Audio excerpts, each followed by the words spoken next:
almost 9 months ago on April 30th.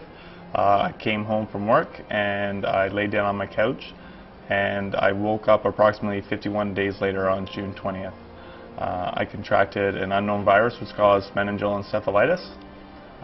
When I woke on June 20th in St. Mike's Hospital in Toronto, I was almost completely paralyzed, almost completely blind, and fully ventilated. I lost about a quarter of my body weight, 50 pounds. From what I understand, when I was in the coma, I had a temperature of over 103, a heart rate over 200, and really high blood pressure. So from what people tell me, I guess they would just wrap me in wet blankets and things like that to try to keep my temperature down and just sort of try to keep me alive while I guess I fought off the virus or inflammation, and then eventually, thankfully, I woke up.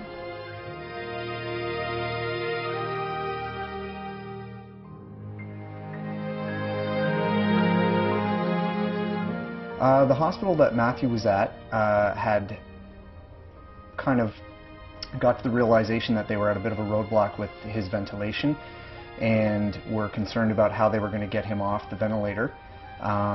So the professional practice leader approached me and said that they had heard we have this mode on our ventilator that facilitates, weaning and can help in the situation, and that some of their therapists have heard the talk that we give on proportional assist ventilation, and if I would be interested in coming in and seeing if it's something that would help Matthew.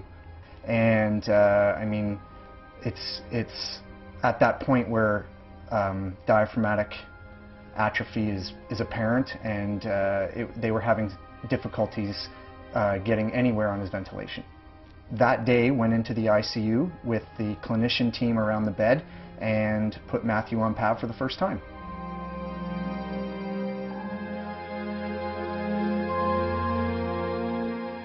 And I remember his first day on PAV, he found it just the look on his face, like anguish. It was so hard for him to take the appropriate amount of breath and to push it and do it on his own. It was quite startling to see Matt, the strong guy, be in a state where he couldn't breathe on his own. But through PAV, we were able to watch him progress throughout different stages, different milestones, and different phases of being able to breathe a certain percentage on his own.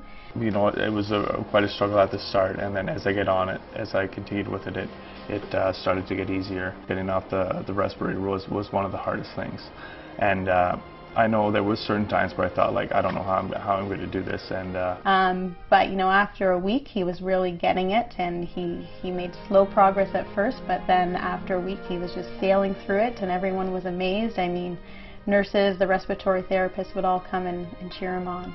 And after a total length of time of 3 weeks, I spoke to the clinicians and was informed that Matthew was off the ventilator, decannulated, and was able for us to come in and talk to him. Hello. Hi, Maddie. Hi, Roger. It's July the 30th, 2012. You've had a long go with some crazy virus, and here we are in your recovery. So this is what you look like. I'll go really close to your face. Oh, it's not zooming any closer. This is what you look like. You're still really handsome, just a little bit skinny. Thank you. We're looking pretty good. Hi.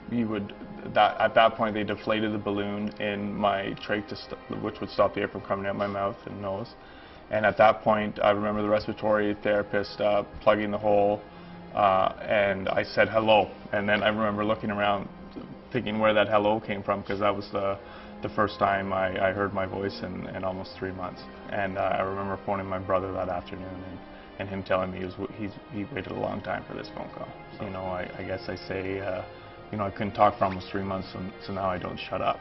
There is no doubt that Matthew was going down the road of being a home ventilated patient. If nothing was done, it's not to say he would have been, because he's young, but all signs were pointing to him being a chronic ventilator forever. There was talk of communicating with the home vent pool in Ontario to get him a home ventilator. So this was liberating. This saved Matthew's life.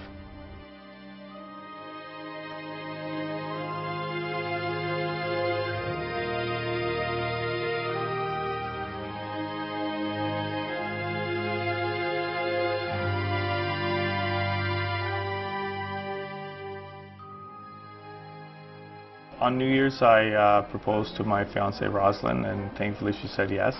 And I think we haven't set a date yet, but I think we're going to plan on getting married in the summer of 2014. So I'd really like to be able to walk for our wedding. You know, there's nothing more we want to do than get back to our hometown and back to our lives. Like, you know, Lindsay's just a small town, but it's where we grew up, and a lot of our family and friends are there. And you know, without a doubt, we'd you know, looking forward to getting married. And one day we hope to start our own family and stuff like that too. So, you know, through all this, we keep saying it. You know, we're so thankful for so much stuff, and there's, without a doubt, you know, so much to look forward to. But like again, I don't want to keep on repeating myself, but I'm just so thankful for so many things, and I'm just so thankful to be here.